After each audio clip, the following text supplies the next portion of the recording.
Good morning, everyone, and thanks for being here today. As you know, Thursday night and into Friday, we had heavy rains in parts of Addison County.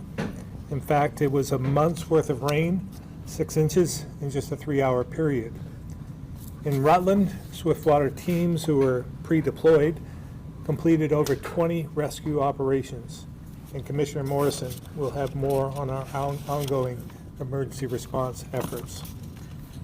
These new storms also had an impact on our infrastructure, and we'll get a transportation update from Secretary Flynn and the Federal Highway Administration, who have been key partners during the emergency and will be equally as important as we rebuild.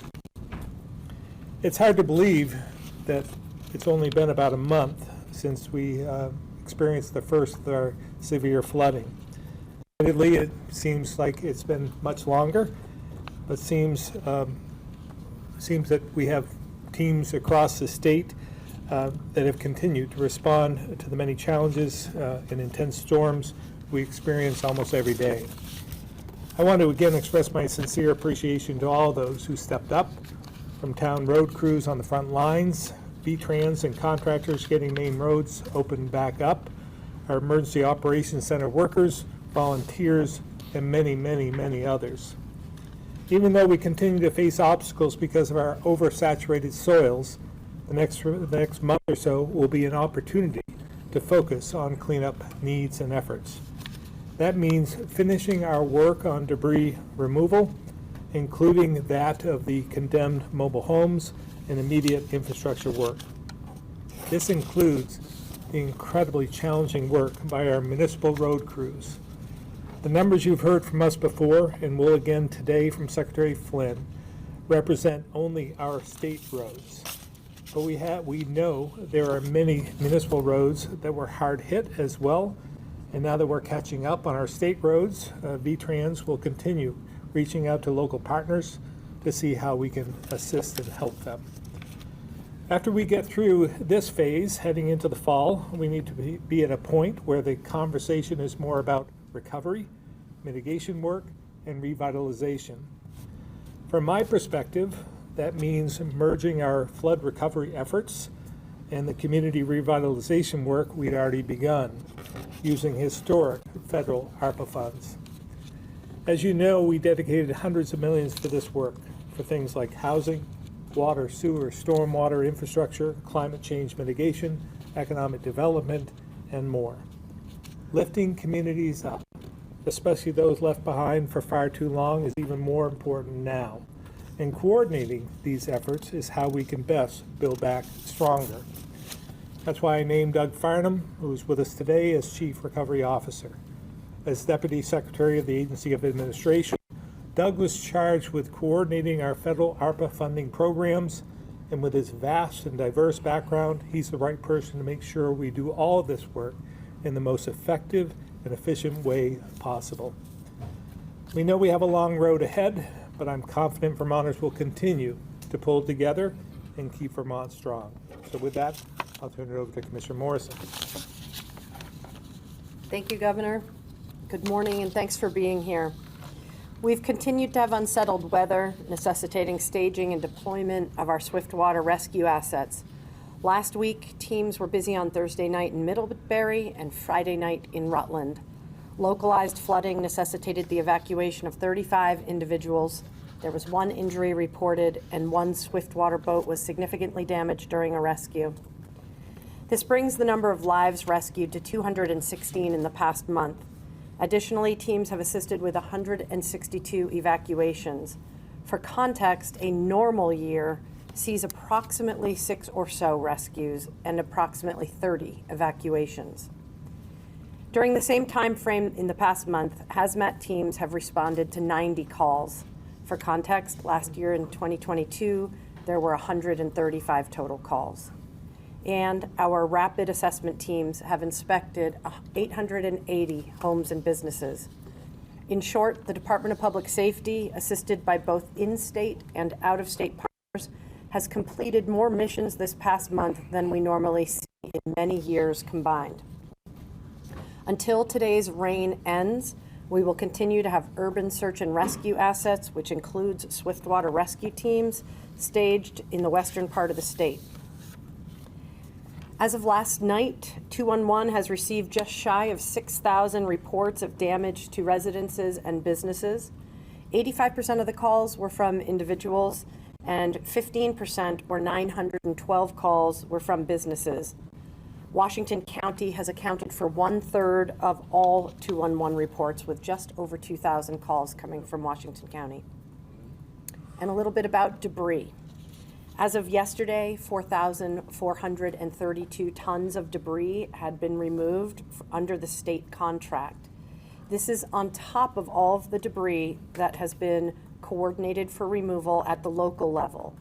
There are currently 4 municipalities using the state contract and 6 more towns that will be joining the state contract work by week's end. If your community is struggling to create a plan for debris removal, or you're having trouble accessing a hauler, please have your local emergency management director contact the State Emergency Operations Center for assistance. Debris removal is a top priority right now, and will be for the next few weeks. In addition to the obvious areas related to high-density neighborhoods and business districts, we want to locate and assist those who live on the outskirts or back roads and may need help with debris removal. Toward that end, we are working with 6 local emergency medical services agencies throughout the state to help prioritize and coordinate volunteer assistance for our most vulnerable citizens. These agencies will also be working with the Agency of Transportation to help identify overlooked flood debris and arrange for the removal of debris. Lastly, a few words about hazardous materials. The State of Vermont Hazardous Materials Collection Site at the former Middlesex State Police Barracks at 1078 US Route 2 in Middlesex will remain open daily from 10 a.m. to 4 p.m. through this Saturday, August 12th. And we will be able to collect household hazardous wastes, and these are products labeled caution, toxic, danger, hazard, warning, poisonous, reactive, corrosive, or flammable, and that's including things like paint, charcoal lighter, oven cleaner, drain cleaner, pesticides, and propane or other gas cylinders. Businesses with hazardous material can bring up to 10 5-gallon containers of flood-related hazardous materials to the State of Vermont collection site in Middlesex. After Saturday, this Saturday, Vermonters will need to contact their local solid waste management entity for a list of drop-off locations and dates for the seasonal collection events. That's all for today. I will turn things over to General Roy from FEMA. Thank you, ma'am. Governor, good morning. Under the current major disaster declaration, FEMA is supporting Vermont to meet the immediate needs after the storms and to help kick off recovery. We're working with Vermont's communities to assess the damages from the storms in order to provide funding under the Public Assistance Program. We're also working with the governor's staff to assess the need for temporary housing. As of today, 4,535 residents have applied for assistance, resulting in over $11.6 million in financial aid. FEMA conducts follow-up calls with every applicant. As of today, we have contacted over 1,000 applicants, resulting to close to an additional $1 billion in funding as we update their status. To find out if you're eligible for assistance, you can call FEMA at 1-800-621-3362, 1-800-621-3362, or you can visit one of our disaster recovery centers for in-person assistance. The deadline for assistance is September 12th. In addition to the 5 disaster recovery centers already open in Barre, Barton, Rutland, Springfield, and Waterbury, we're opening up 4 new centers this week at the following locations. In Windham County at the Jamaica Fire Department in Jamaica tomorrow. In Caledonia County at the Danville K-12 School in Danville tomorrow. In Lamoille County at the Northern Vermont University, McClellan Hall on Thursday. And finally, in Washington County, at the Vermont College of Fine Arts, 36 College Street in Montpelier on Friday. To date, FEMA has approved more than $11.6 million in assistance and actually dispersed into people's bank accounts $11.2 million. Our disaster survivor assistance teams going door to door have visited over 17,000 homes in 83 of the hardest hit communities in the 9 declared counties for individual assistance. And lastly, our partners at the Small Business Administration have approved 139 loans for a total of $6.2 million to homeowners, renters, and businesses. Thank you, and I'll be followed by Secretary Flynn. Secretary, I would like to compliment you, having driven all over Vermont looking at our DRCs. It's just absolutely phenomenal the work that your staff are doing. Thank you, sir. Good morning, everybody. I'll give you an update on the current situation on state-owned infrastructure.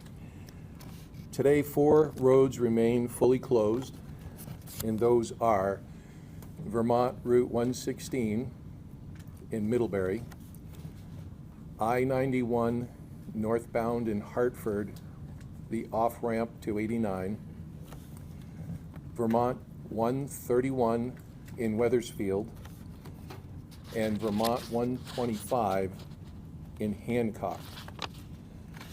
7 roads remain partially open. 1 road was reopened yesterday from damage caused by the storm. Now that road is Vermont 110. It had 4 different sites that were damaged. Those have all been repaired with temporary bridges. However, I want to note, Vermont 110 had a V-Trans construction project prior to the storm. So in East Barry near the roundabout, it's still closed from that project. 1 road has also fully closed during the storm, which is Vermont 125 in Hancock. Over the weekend, we had to turn a bridge into 1 lane due to some rain damage that occurred Friday night, and the damage was more extensive than we thought, so it's a full closure at this time. Since the beginning of the storm, 143 state roads have reopened which were once closed.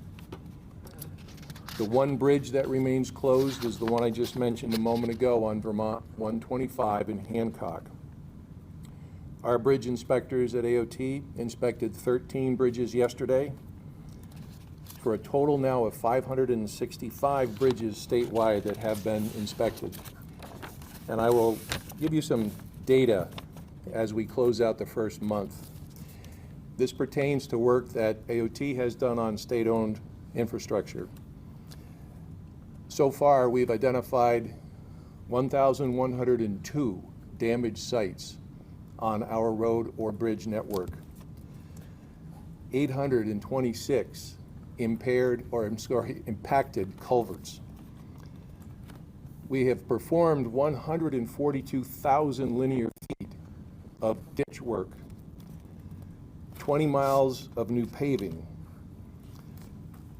And of the bridges I told you that we inspected, 280 of those have been in rural Vermont communities.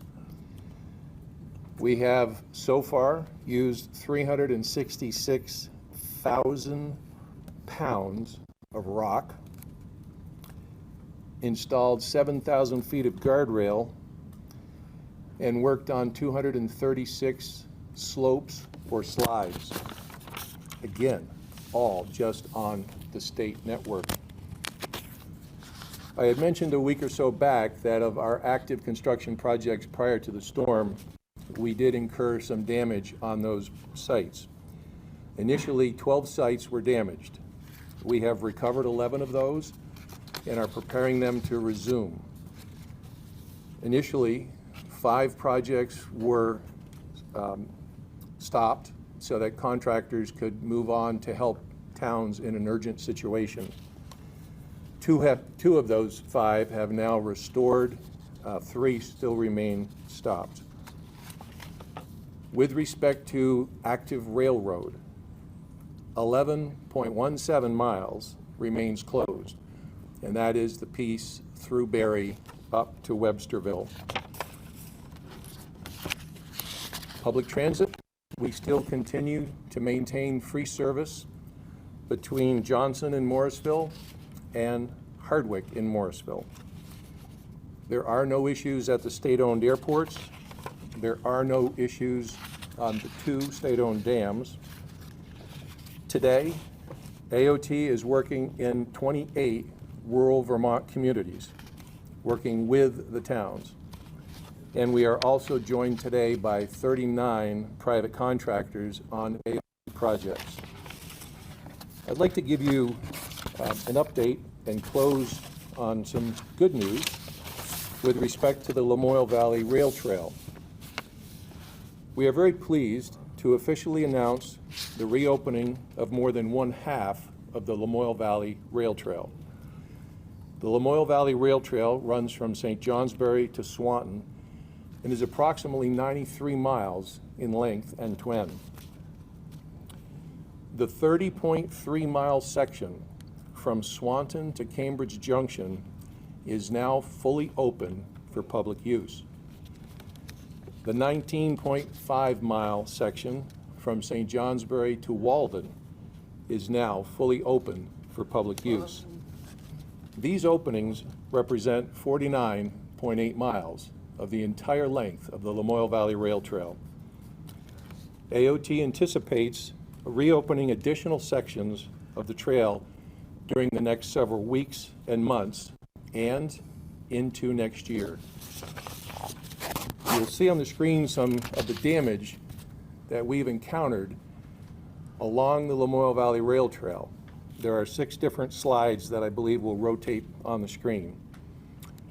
The remaining 43.2 miles of the LVRT between Cambridge and Walden remain closed until further notice due to many different types of damage, including complete bridge washouts, complete culvert washouts, and severe slope failures that are blocking the trail or have washed out the trail entirely. A total of 103 sites remain damaged and closed. The agency has hired contractors for 57 of the sites as of this point and is working to get the remaining work under contract for repair very soon. Among the damaged sites that are still closed, 16 will require civil engineering and will be long-term projects with repairs that are not likely to be completed until sometime in the early part of 2024. The next immediate area of focus will be the 15-mile segment from Cambridge Junction to Morrisville. This section will have an expected reopening early this fall, which we will announce in time. The remaining fully closed segments of the trail are just that. They are fully closed. All trail users must not access these areas due to active construction for your own safety.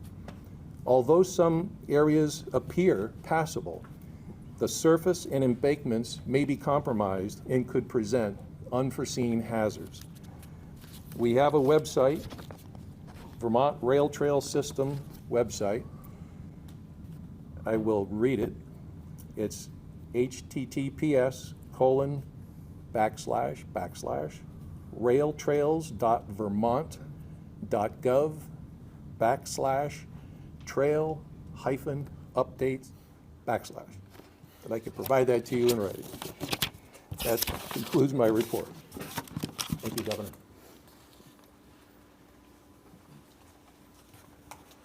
Who's up next? Oh, I'm sorry, Matthew.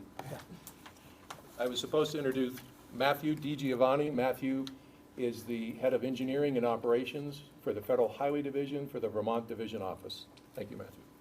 Thanks. Good morning. First of all, thank you to Secretary Flynn, Governor Scott, and Chief Engineer Gamble for their leadership and partnership throughout the response and recovery.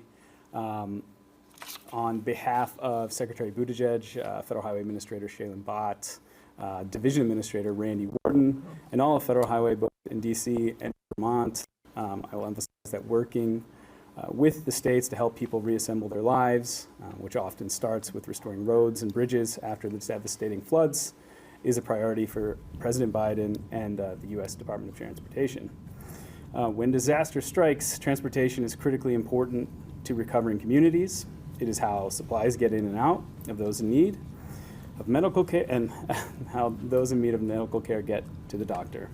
Federal support is key to getting states and local communities back up and running again, alongside helping people return to their daily lives and regain a sense of normalcy.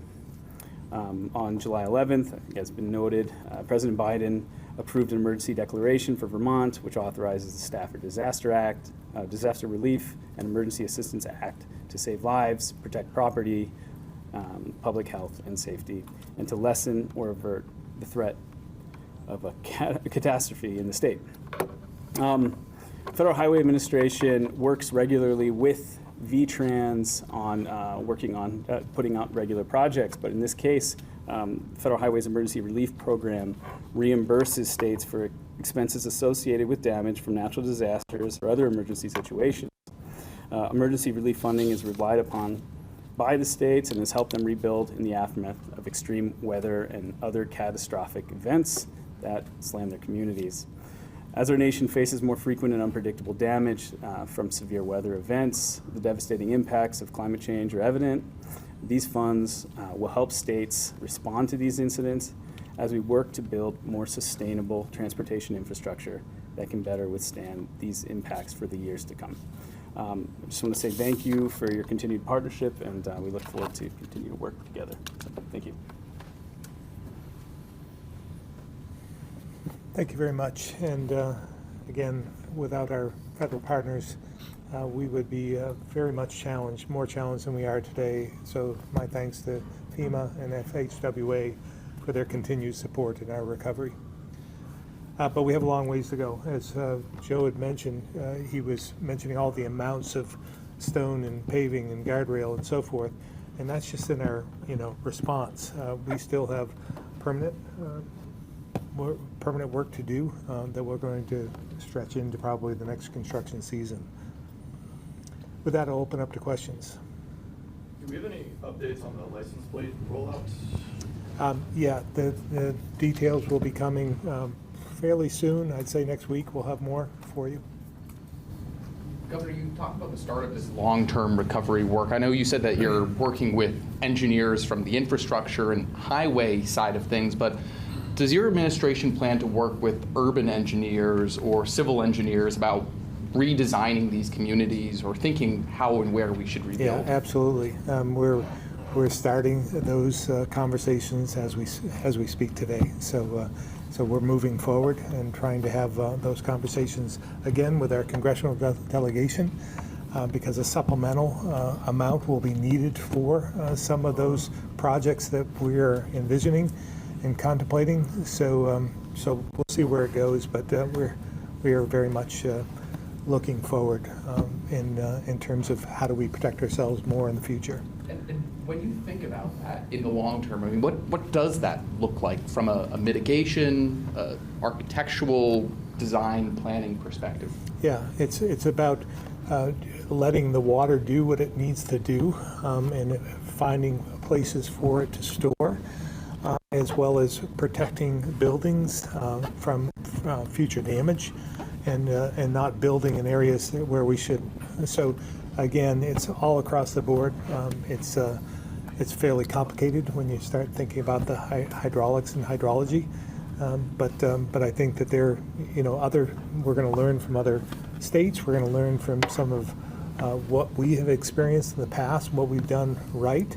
I would use the Waterbury complex as an example of what we did right, and that sustained this flooding at this point in time. So we're going to have to do more of that, but we've had some success stories, and other states have had success stories as well. So we'll learn from them and mitigate for the future. What's the status of Addison County as far as individual assistance? Yeah, we at this point in time have not met that threshold, and again, with this newest event, and this might be for Will Roy from FEMA, but typically, as I think I've explained in the past, typically FEMA will look at the storm system, and that's the event. And that was the case with Irene. We had one event, and everything was covered under that declaration. This is a little different. We have had multiple systems that have came in rapid fire after the initial event and created more damage. But everything has to come to an end in FEMA's eyes. I mean, they're trying to contain this. We are making the argument, and will continue to make the argument, that with the saturated soils that we have, that's what's creating some of the impacts that we're seeing in Middlebury, Rutland, and so forth. I heard we had the National Weather Service on for my daily briefing this morning, and it was an interesting fact that stuck with me because they said we received in the valley last night, Waitsfield, Warren Valley, we received an inch of rain last night. And typically, under normal circumstances, that 1 inch of rain would elevate the Mad River about a foot and a half. That's what it would elevate that river to. Yesterday, last night, we received an inch of rain, inch and a half of rain, and it rose 5 feet. So that just tells you everything that we're challenged by. The saturated soils, there's nowhere for the water to go. It goes into the river and elevates, and that creates the flooding. So again, I believe we're in unusual times, but by FEMA standards, we have to contain this and end it sometime. And we may have to seek another declaration if we can meet that threshold. But again, we're working out those details. We're still trying. We want people to still report to 211 so that we can determine whether we can meet another declaration or another threshold so that we can create another opportunity in a separate county. But so far, they have not met that. Even for this latest one? We don't know at this point. We haven't Do you think anticipated the that. most prudent thing to do would be to file an appeal to get this added to the initial, or request a new disaster Yeah. declaration? We are contemplating all of the above, what the best approach is. And again, it's not that they're being difficult, it's just that those are the guidelines and they have to follow them. And we're trying to, again, during this unusual time and unusual events, we're trying to make the case that this one's different and it may be different in the future. Do you think those guidelines should change now with this new climate reality that we're all I think that's facing? something Congress will have to anticipate and talk about. It's out of our control. It's out of FEMA's control. It's really about Congress making some decisions about what to do next. Bill, do you want to add anything to that?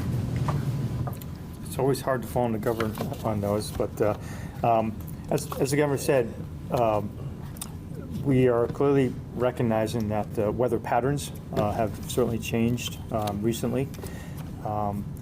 If we look back on the history of FEMA, certainly since the stand-up of the Department of Homeland Security, everybody turns to Katrina as a guideline, right? A lot of people don't recognize that or realize that one of the things that impacted FEMA under Katrina was actually the restructuring of this new Department of DHS, right? Which the Congress recognized and restructured what FEMA can do under the Post-Katrina Reform Act.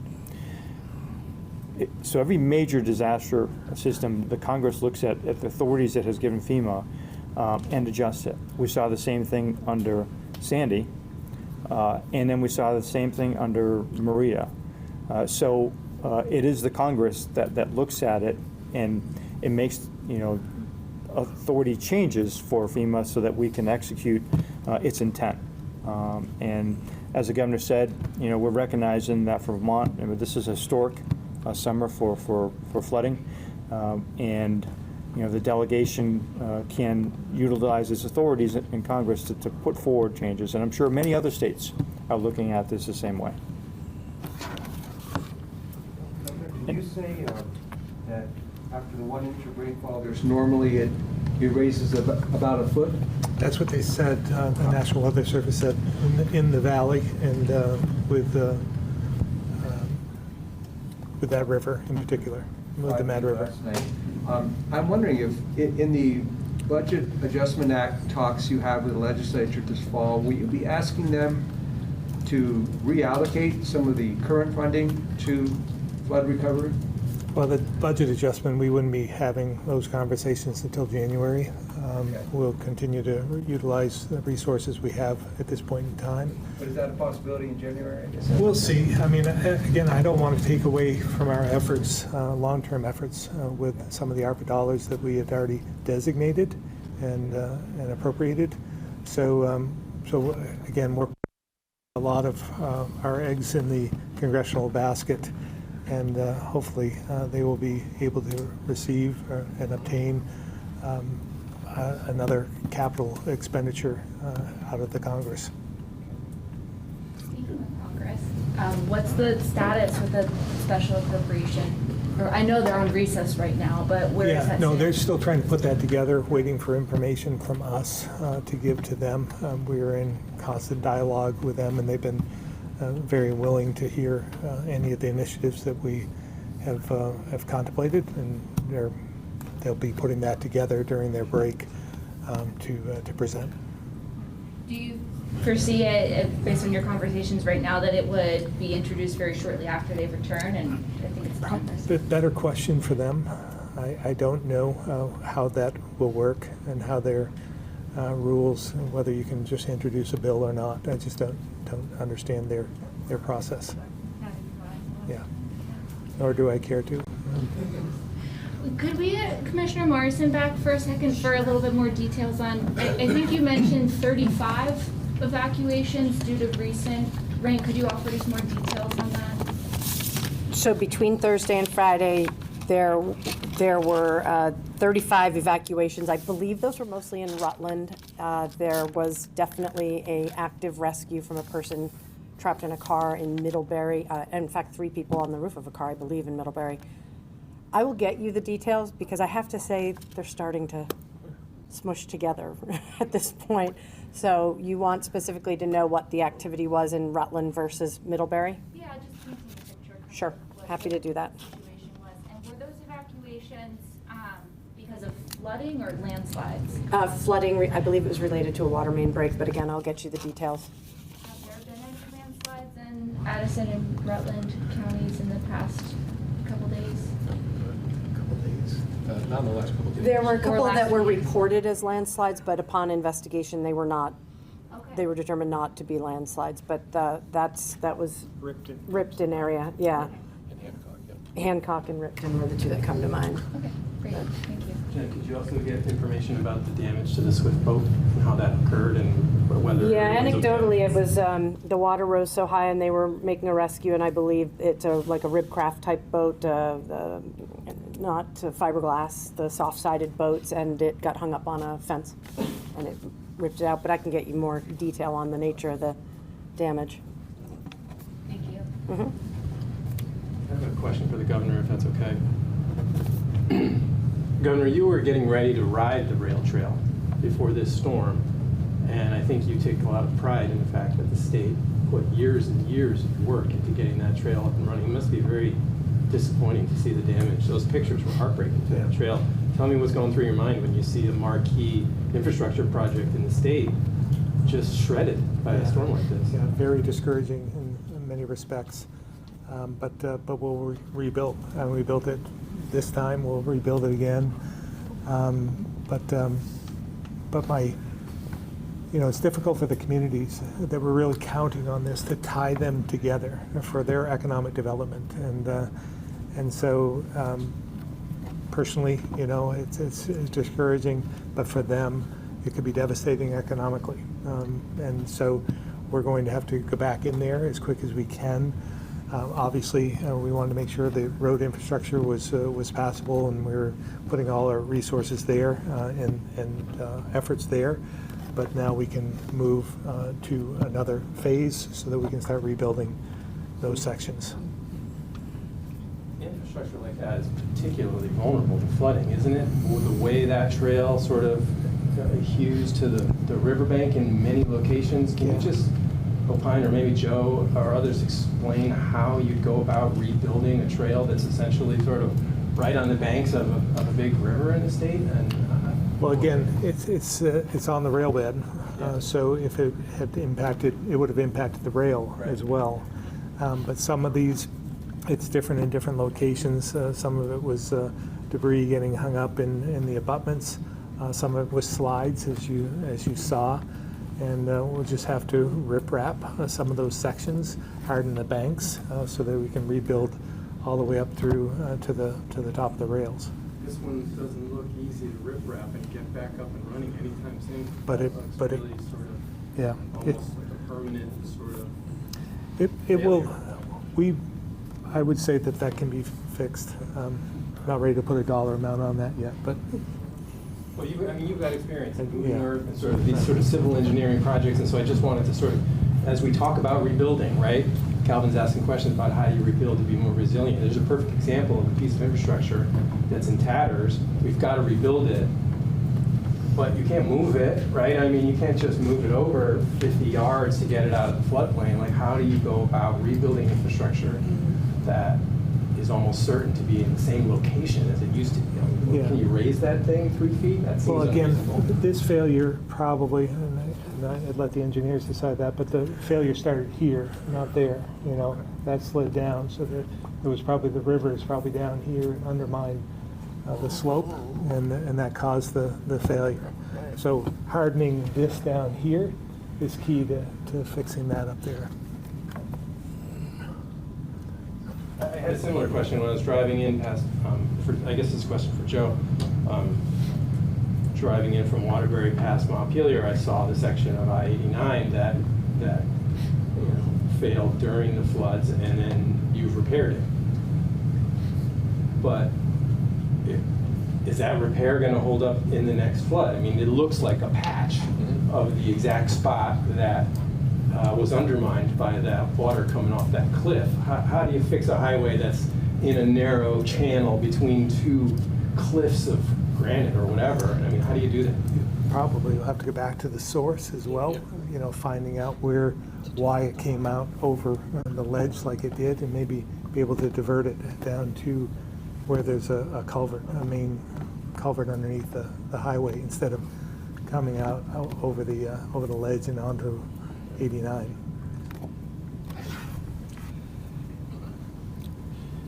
I noticed that water pouring off that ledge the morning of the very first press conference that was held at the EOC in Waterbury as I drove from here to there.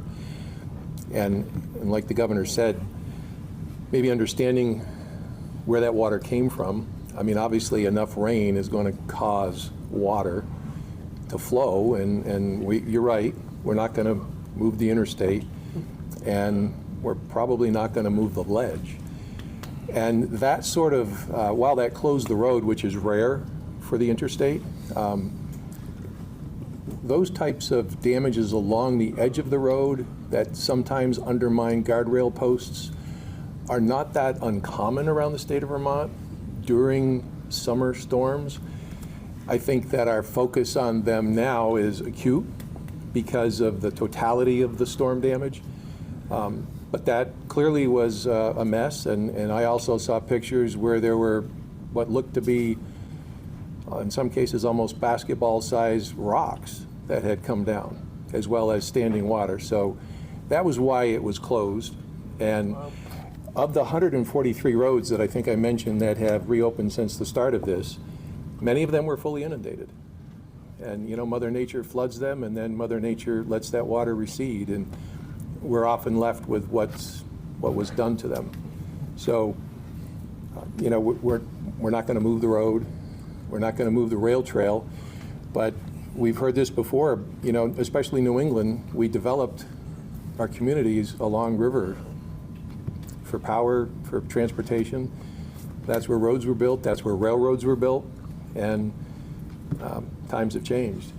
And so now we have to deal with the consequences of this weather. Governor, I want to ask you about the issues with 211. The United Ways of Vermont put out a statement yesterday evening saying that 10 days before the disaster, 211 cut back hours and decreased staffing due to a lack of funding. Roughly 90% of 211's budget comes from state contracts, and that funding has not increased for the past 5 years. Do you have a response to their statement there? Yeah, I think what I said before still holds true. We didn't know that they were being inundated. They didn't communicate that with us. Had we known they were inundated and that they couldn't answer the calls, we would have sent in help earlier. So that was key, the communication piece. If they told us, we would have helped and been able to bring in some resources to get through this emergency period. So I think if you look back today or yesterday, now I think they had, I heard on the briefing this morning, they had 62 calls total for the day. That they can handle. During the extreme emergency, obviously they were inundated and overwhelmed, but that's when they need to call us for help so that we can help out during those emergency situations. We can't be ready, we have to have a plan for when that happens and be able to act on that plan. And those conversations we'll probably have with them in the legislative session to determine what is their plan when you can't meet the needs. And then what do we do to supplement that to help get through those tough periods? Because it's not an everyday thing. 62 calls in a day is something they should be able to handle. When we went through the pandemic, they were receiving 30, 40 calls a day, something like that. So we just need a plan to put together so that we can handle the emergencies when they come about. So you think that the funding that 211 is currently receiving and their staffing, which was recently cut back, is adequate in the long term? Well, again, that's what they have to present to us in the legislature to determine whether under normal circumstances do they have enough resources to handle the calls. And then how do they ramp up? Can they ramp up? Or do we have to search for a different mechanism? Are we going to have to do something different? Are we going to have to utilize a different platform rather than United Way? If United Way can't do it, we may have to look in a different direction. So the CEO of United Way of Northwestern Vermont, Elizabeth Gilman, did tell the House Appropriations Committee in April regarding the funding situation, quote, "It would dramatically limit our ability to support Vermont Emergency Management and the Agency of Human Services Emergency Management around times of disaster and emergency need." So that was sent to the legislature back in April. I still maintain that everyone has to have a plan for an emergency. So if they were inundated, they weren't able to answer the calls, which we didn't know, then they should have contacted us to help them so that we can answer the calls and we could put resources in to make sure we're getting back to people. But we can't help if we didn't know about it. But I think they did communicate that. Back in April, they said that we're I going mean, to I'm have talking to. about during this emergency situation.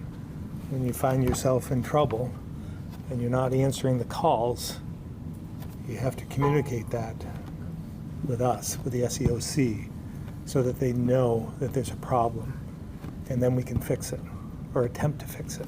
I'm not blaming them. I'm just saying, and I'm not saying that whether their resources were enough or not is almost immaterial at this point.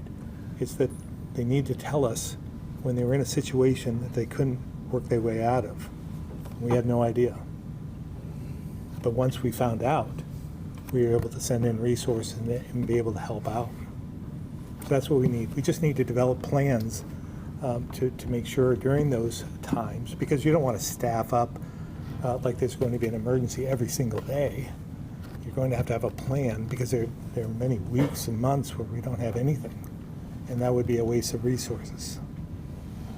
So you think it's okay that they cut back on staffing and hours? I'm saying that we need to develop a plan. They need to develop a plan during those times so that they can act on it and then answer the calls when there's an emergency. If they can't do it, if they have no means of doing that, we're going to have to contemplate how we work that through.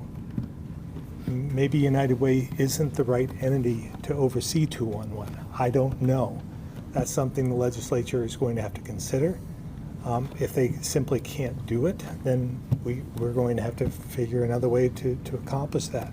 But I'm saying you can't be on emergency status 24/7, 365.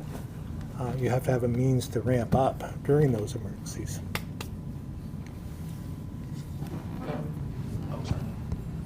You mentioned that the state is going to kind of jumpstart some of its recovery efforts using ARPA funds. Can you or Doug maybe talk a little bit about sort of what that will look like? You know, what projects will receive ARPA and sort of how the money is going to move around? Well, again, we are going to continue to move forward with the plans that we already have for the ARPA money. And we're going to make sure that we focus on the areas where that money could be utilized in ways to address two things at once. Doug, is that something you want to respond to? So I think the important thing here is that we have a large portfolio of ARPA projects that are still moving forward, hundreds of millions of dollars of infrastructure style projects, water, sewer, broadband, housing. Those are all going to have to intersect with our flood recovery efforts. So we're not going to stop those things, but we need to make them work well together and make sense together. And in some cases, we'll be able to move a community forward even more by combining a flood recovery effort with those ARPA efforts. So I think that's the main thing we want to look for here is where are the opportunities to really move a community forward in the right path so that they'll be more resilient in the future, so that they have the right amount of housing, and so that we don't have to worry about this damage down the road. Now, we can't prevent the possibility of flood damage. That's not something that really can ever be done. But we can harden and mitigate as much as possible. And like the governor said, give the river space, let the river do what it wants to do as much as possible, keeping in mind we have our historic pattern of development, and we can only move so quickly around that historic pattern, and we have to respect our historic buildings and downtowns. When rebuilding some of those areas and using that ARPA money, I mean, do you envision like more going to some of these flood ravaged areas as opposed to like southern Vermont? Like, do you see that communities might lose out or, lose out on ARPA funds that might have been coming their way if not for the flood? I think that there are 83 communities where we have damage, and we need to go in and understand how they are going to best rebuild. So they may have small amounts of damage where we can recover, repair, and there might not be that much mitigation or transformation necessary. Other communities might be on the other end of the spectrum where they're going to need to transform quite a bit. And I think we reached a very good understanding with the legislature of the goals of the ARPA portfolio. I think Vermont did a great job of negotiating a really thoughtful package of ARPA investment that's gotten some national praise, actually. So we don't want to just do a sharp left turn on that, right? We want to see how consistent we can stay with that package, and then if we have to make adjustments, we want to talk about those. But I don't think we want to assume that we're going to undermine or dramatically shift how we spend the ARPA state fiscal recovery money. I'm going to go to the phones. I think we've got two on the line. We'll start with Keith, the Rutland Herald.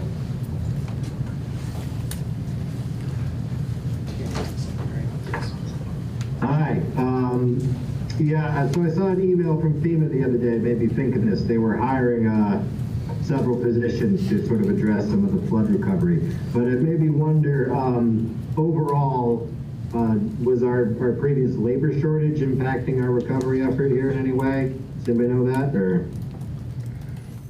Well, I think from my standpoint, I think that it will. It's going to. The duration is going to be longer, I think, in the recovery because we have a lot of skilled labor that is already committed in many, many different ways. And we have the ARPA dollars, the IIJA, the traditional infrastructure through VTrans and BGS and so forth. And we have a limited pool of those in the trades. So I believe it will take a little longer to get through this recovery and do all the other things that we need to do as well. And it's something we've been highlighting for the last 7 years, lack of workforce, lack of, specifically in the trades. And it's coming to roost at this point in time. And I think we're going to be seeing that more and more as time goes on. Would Mr. Roy happen to know if FEMA's having any trouble recruiting for those positions, or is that filling up pretty? I don't know if the short-term nature of this really, I don't know if the same pressures apply normally. Makes any sense. Yeah, unfortunately, it's too early to say. The advertisements went out, and they haven't closed, so we're waiting to see how many people are interested in the short-term 120-day positions. Thank you. Where do they apply? Online, sir. Thank you. If we can just convince the 400 and something FEMA employees to stay in Vermont, that would be helpful. Yeah, thank you. Governor, I have a Well, let me just do one. I think we have one more on the phone. Let me go back to the room. Tim McQuiston, Vermont Business Magazine. Hi, Governor. You know, the electric utilities had a really tough time last winter with their storms, and a whole different manner of storms. Is this going to set back the progress trying to be made on the transmission and that sort of thing, because all this money and effort is going into, you know, this storm mitigation? I don't believe so, Tim. Different buckets of money, different skills, different labor force in that, you know, pretty specialized in that area. So I don't believe that will impact the upgrades of any of the infrastructure in that regard. Does it feel like it's just one thing after another now? It does these days, yes, very much so. All right, thanks, Governor. Good luck. Back to the room for maybe a couple more. This is a completely non-flood question. Has the health department or the Agency of Education decided on whether COVID-19 vaccinations will be on the required schedule for school children? I don't believe so, but that is a question. I think it was Dr. Levine is on that panel, I believe. I don't think I can answer that today, but I can get the answer or get Dr. Levine to call you. Governor, from your view, what do you think the relationship will be like in terms of the state and individual municipalities, in terms of the mitigation and rebuilding conversation? Just how much power will municipalities have to come to say, you know, this is how our area needs to rebuild? Like, what will that relationship look like? Yeah, we want to work hand in hand with the communities, and that's what, you know, this administration, what I've been talking about for quite some time, especially those rural communities that have been long forgotten. And that's why we wanted to spread out the ARPA money geographically across the state so that it's not just the northwest part of the state that we focus on. It's the other, you know, 11, 12 counties that need our help desperately. So we need to have conversations with them. We are having conversations with them. We've been out on our ARPA tour for the last year. So now we have to go back and see if that's still the same, whether they want to focus on the same, they have the same vision, and we'll work hand in hand with them so that we all win, because they're vital to our revitalization efforts throughout Vermont. The revitalization efforts of Vermont are really integrated with the communities, rural communities in particular. So you think there's enough to go around for them all to win? I believe it's never enough, but it's a great start, yes. Back to the labor force and the flood recovery kind of point, at a joint hearing between the House and Senate Economic Development Committees the week before last, Senator Keisha Hinsdale kind of floated the idea of a Works Progress Administration type civilian conservation corps, and specifically pulling tech students out of the classroom and having them, you know, out in the field doing work to rebuild. I wonder what you make of that idea. I have to learn more about that. Obviously, anything we can do to engage those in the tech in that field would be advantageous to us. Maybe getting them out sooner is good. With boots on the ground, I think you learn a lot in that regard. It could be an opportunity, but it won't be near enough. I mean, our labor shortage is severe, and a lot of it is due to the lack of the number of people in Vermont. So maybe a great idea, but it doesn't come anywhere near to satisfying the need that we have. I just have a follow-up. Maybe it's for Commissioner Morrison about rubbish removal. As you know, you mentioned like mobile home parks. I'm just thinking of the one in Berlin, right? It's one of them, at least, is privately owned. In that case, who's responsible, you know, for hauling away the trash? Is that the town, or is that the park owner? With great delight, I'm going to tell you that this is the governor's bailiwick, not mine. Well, you can certainly supplement part of this. But the bottom line, let's get to the bottom line first. For those mobile homes that are no longer usable, are dilapidated, can no longer be utilized, and need to be deconstructed, we are putting together a plan that will be implemented very soon that will be at no cost to the owner. So regardless of what happens, no cost to the owner to take care of these homes in the mobile home parks at this point. So it's our understanding that the debris will be paid for by FEMA because it's debris that is from the flood itself. But it'll have to be deconstructed, put out in the right of way, and then we'll have to take it away from there. But they have to be deconstructed first and taken apart and recycled. The materials that can be recycled will be recycled as a result, much like we did during Irene. So the deconstructing and the disposal of the possessions and of the home will be covered by FEMA? Can you No, some of it won't be all. The debris itself will be covered by FEMA, but not the deconstruction. But we have resources that we're going to tap into. We'll talk a little bit more about it next week that we're going to utilize so that there is no cost to the owner, at least from that respect. And will that potentially cover their rehousing or finding new shelter costs associated with that? That's another conversation in another area. So I'm going to stay in this lane for right now. We'll have those conversations further. But there is some opportunity. I don't know if we're ready to talk about that or not, but there are some temporary shelters coming that are mobile home related, but we can't put them back in the same place because it's in a floodway. So we are actively pursuing other opportunities to place these so that we can rehouse people. Do you want to add anything to that at this point? Thank you, Governor. We're awaiting the request from the state for direct housing. There are a number of different means that we use for that.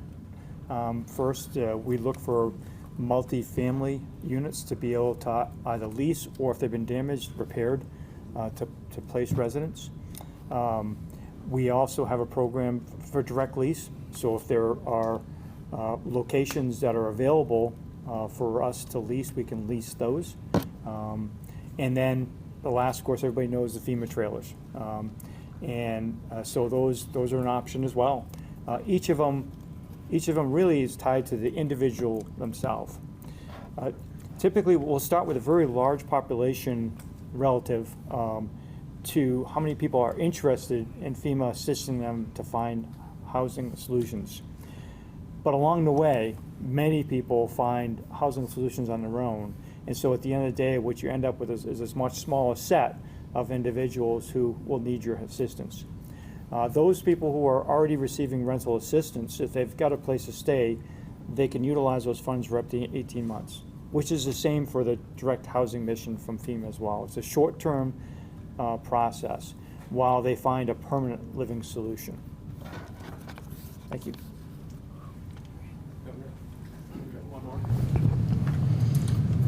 Just a few weeks before the flood, there was a massive pink pig that was blown up on Church Street in Burlington, and it was a PR stunt by Beeper.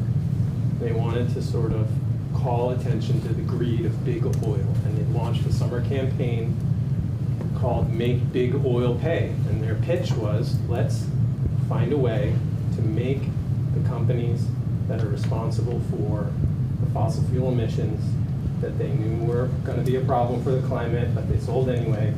Let's make them pay for Vermont's damage from climate-fueled storms. 25 years, $2.5 billion climate super fund of some kind. They're out there pushing that to voters right now. They're out there telling voters that we need to do this in Vermont, and they're going to be pushing lawmakers in the next session to try to find a way to do that. Do any of these storms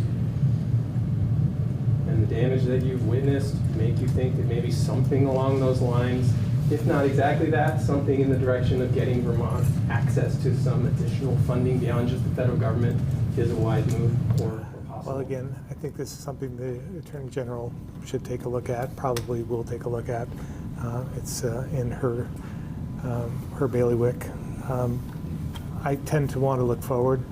We put a lot of effort into, I believe climate change is real. I believe that we should be moving to another, transitioning away from fossil fuels, carbon emitting fuels, and move to this new electric society. But it's going to take some time, but we've started, and I think it's in the transportation sector, but it'll also be in every other sector as well. So we'll focus our efforts on doing just that, and we'll let the attorney generals of the world figure out whether we should be involved in a lawsuit or not. That's a big... But the transition you're describing is going to take billions and billions of dollars, even if you and the repair of the infrastructure of the state that it may endure over the next decade, multiple decades, is going to take billions and billions of dollars. What do you think about the general premise that we're going to need some help funding-wise to sort of keep Well, again, I think taking on big oil by the Attorney General and many Attorney Generals is going to be a daunting effort as well, probably a long-term effort. I don't think it's instantaneous. I'm not sure that they're going to be able to have help for us in the immediate future, but maybe sometime long down the road when most of us are out of office, we'll see.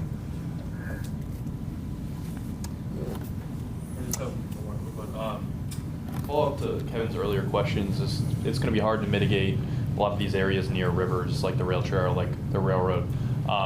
Secretary Flynn, I know you mentioned a lot of the bridge infrastructure did hold up since Irene because of a lot of things that you guys did. This might be a better question for you, but just what pieces of infrastructure, what areas are you maybe excited about or you think could benefit the most from these mitigation efforts specifically? Well, you mentioned bridges, and clearly that was an area that we were fortunate to not see as much damage this time as last. I think at one time the maximum number we had was 4, and during Irene it was 34. I will say too, when I was reading the data, I think I said something like impacted culverts somewhere like 876 in my talking points. Every single culvert or box structure that we've replaced, we've attempted to replace it bigger, even during this emergency response. That's not always possible because you've got to match the availability of material with the demand to fix what you're trying to get going. But every single place we could, we've upsized right then and there. So that's an example, I think, of how we look at things differently than might have been looked at before Irene.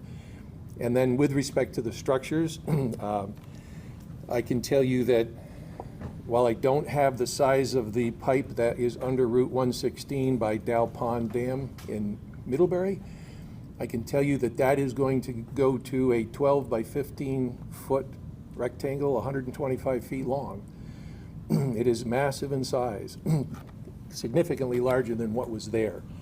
So much so that we're actually working with our neighbors in New York State DOT to access some of those pieces expeditiously, which we will replace. So it's thinking like that. We've also worked with DEC. We've worked with the Rivers engineers they did before Irene, but they've worked much closer together since Irene, as I think I mentioned in a previous press conference, to take a look at hydrology. The governor mentioned hydrology before. And can we design a bridge fix that doesn't have a pier in the middle of the stream like that might have been engineered 80 or 100 years ago when it was first built?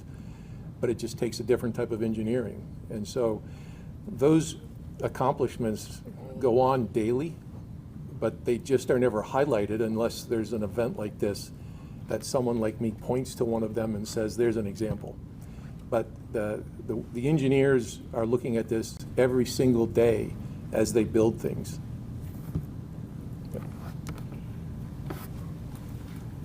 Thank you all.